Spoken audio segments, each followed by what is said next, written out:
L'evolució de Compromís és bona perquè surten d'un escenari difícil, són una força de nova creació que té un espai complicat i que ha pogut aconseguir representació i a més fer-se visible, perquè no només ha aconseguit representació sinó que sobretot a través de Mònica Oltra ha guanyat molta visibilitat i a més una visibilitat que l'ha guanyat a les institucions, que això és bastant particular, no? Ara que vivim en un moment en què el debat polític es trasllada fora de les institucions i sobretot als platós, jo crec que la imatge de Compromís és una imatge molt a l'oposició però una imatge molt institucional, la qual cosa és positiu per a aquells que valorem les institucions.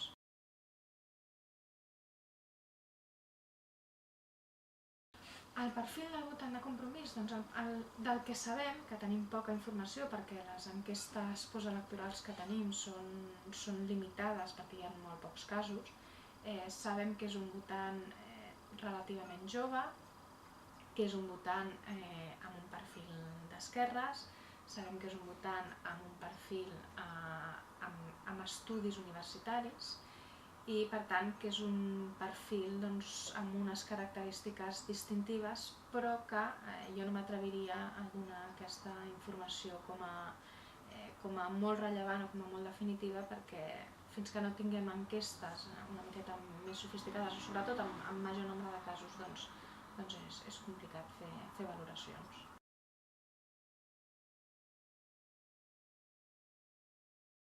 A veure, Compromís és una barreja d'una esquerra tradicional amb la incorporació de valors que ha anat incorporant bona part de l'esquerra clàssica i també amb un component de reivindicació nacional o reivindicació identitària que intenta conjugar amb una reivindicació que presenta unes característiques molt específiques, que té altres competidors en aquest espai, no? Hi ha sectors del PSPB que podrien competir amb aquesta mateixa tradició, però crec que l'hauríem de situar en aquest espectre, no? Una esquerra que vincula les qüestions socials clàssiques, la qüestió ecològica i després la qüestió nacional identitària, no? La tercera o quarta via, depèn que diguin alguns.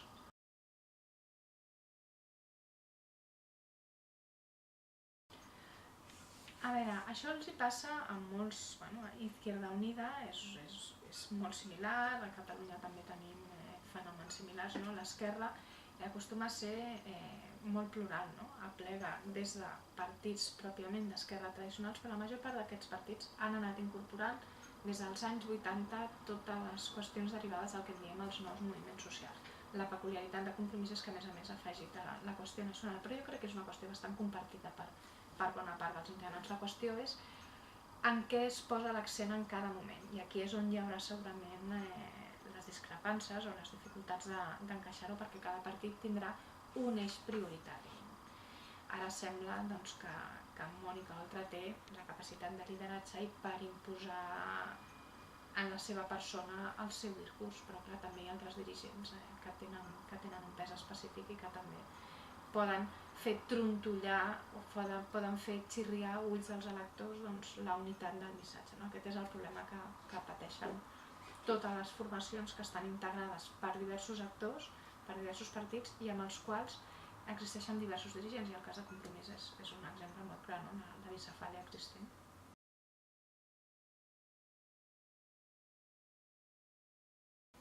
A veure, les xarxes socials són importants en la mesura que hi ha un grup de gent que seguim les xarxes socials, però també és veritat que hi ha molta gent que no segueix les xarxes socials de manera que no són substitutius als mitjans tradicionals. O sigui, la televisió jo crec que segueix sent un punt fonamental per fer política. El que sí que és veritat és que possiblement el perfil de l'actor en el que pugui tenir incidència Compromís doncs és un perfil que segurament està a la xarxa social, des d'aquest punt de vista és sensat, no? el seu activisme en aquest mitjà, però sense descuidar els altres.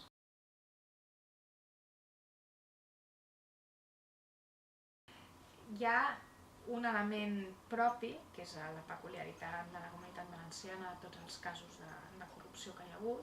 Després hi ha un component que afecta el conjunt de l'Estat, no? Que és la gestió de la crisi econòmica i el possible descontent que hi hagi amb el Partit Popular. Per tant, ja tenim dos factors de desgast del partit de govern a la comunitat valenciana, i hi haurà sobretot l'emergència de nous actors. O sigui, en aquest sentit jo crec que Compromís, l'aparició de nous actors que puguin disputar un espai polític similar al que ell aspira a ocupar, doncs li ha de ser un motiu de preocupació.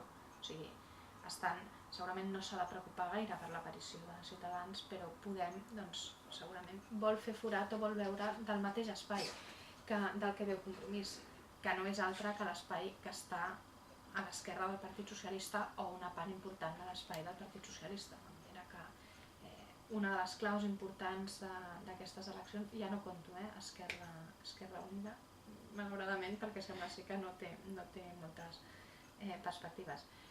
Una de les claus serà com afectarà aquesta nova política, de la qual també podem considerar que és hereva Compromís. El que passa que hi ha alguns partits que han aparegut abans, però que també són nous, no novíssims, hauríem de distingir.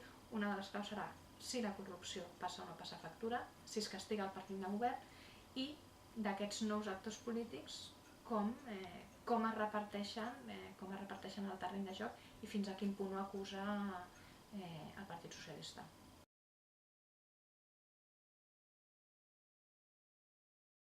Se'l disputen, efectivament. Sobretot se'l disputen des del punt de vista del discurs anticorrupció, que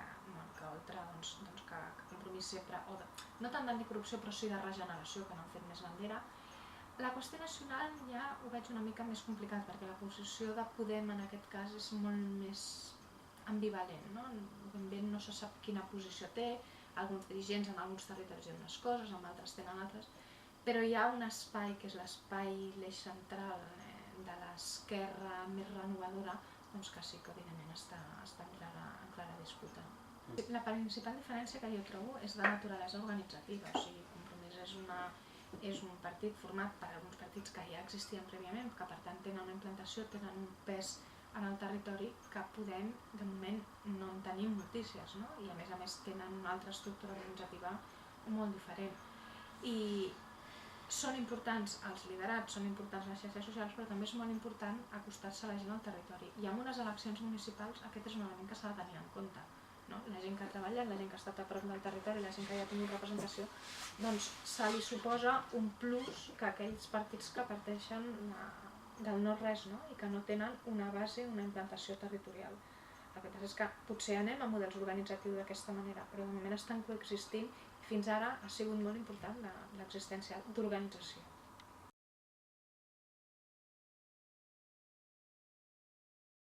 A veure, Ciutadans en les últimes setmanes ha sigut un partit amb bones expectatives, que fins ara pràcticament no comptava més enllà de Catalunya, té bones expectatives.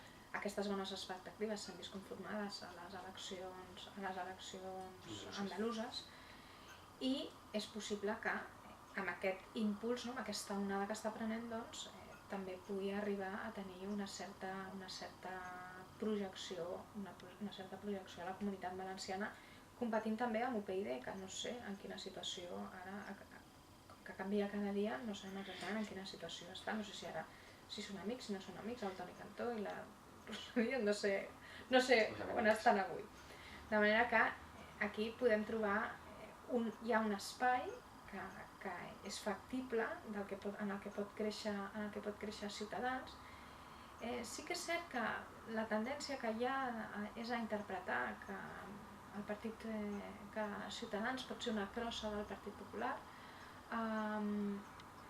sobretot perquè es parteix de la idea que li roba electorat. Ara bé, tampoc no podem oblidar un element distintiu de Ciutadans, i segurament com que soc catalana i els conec des de fa temps, doncs això ho tinc més interioritzat, però un dels eixos fonamentals de Ciutadans és la nova política, la lluita contra la corrupció.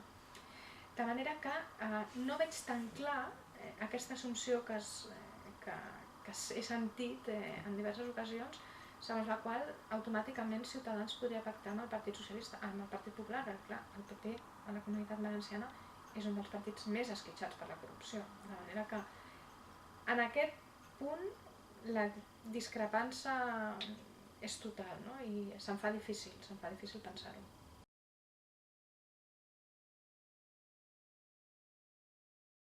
els dos partits grans arriben segurament en les seves hores més baixes. Vull dir, el Partit Popular, de tota manera, tot apunta que resisteix relativament bé, malgrat el canvi de liderat, malgrat que el líder no sembla ser un líder carismàtic, malgrat que arrossega molts escàndols, però Déu-n'hi-do el que sembla que pot ser capaç de resistir. I el Partit Socialista doncs, també arriba en hores bastant baixes, no? Perquè no tant per problemes interns, perquè jo no veig una gran disputa en quant a lideratge, com hi ha hagut en altres èpoques, no?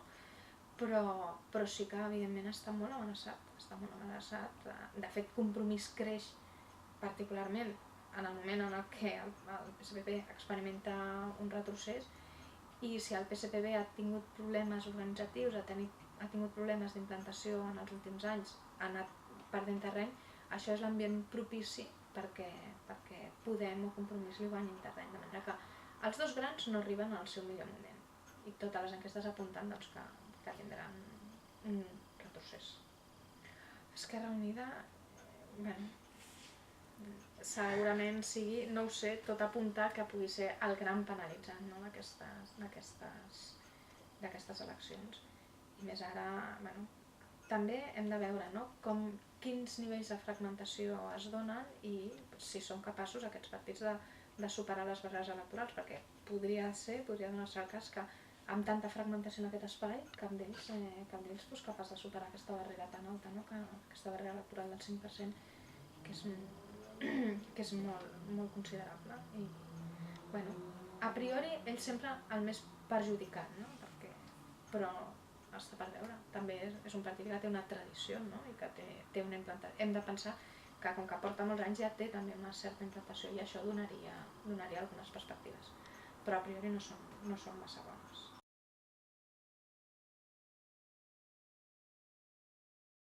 Baixar almenys a nivell de les circumscripcions, perquè una barrera electoral del 5% en el conjunt de la Comunitat Valenciana és una barrera electoral molt alta i que penalitza opcions que tinguin la seva força electoral concentrada i que puguin superar inclús amb escreix, com ja s'ha donat en diverses ocasions, de manera que és clarament discriminatori aquest 5% en el conjunt de la comunitat. De manera que seria bo, fora bo, de fet l'Estatut ho reconeix, només falta el desplegament legislatiu, però clar. Passa el que passa. Passa que, evidentment, quan les lleis electorals o intenten beneficiar a tots o si ha de perjudicar aquell que té la paella pel mànec, doncs difícilment es durà a terme, no? Haurem d'esperar a la propera legislatura que les coses siguin diferents, no?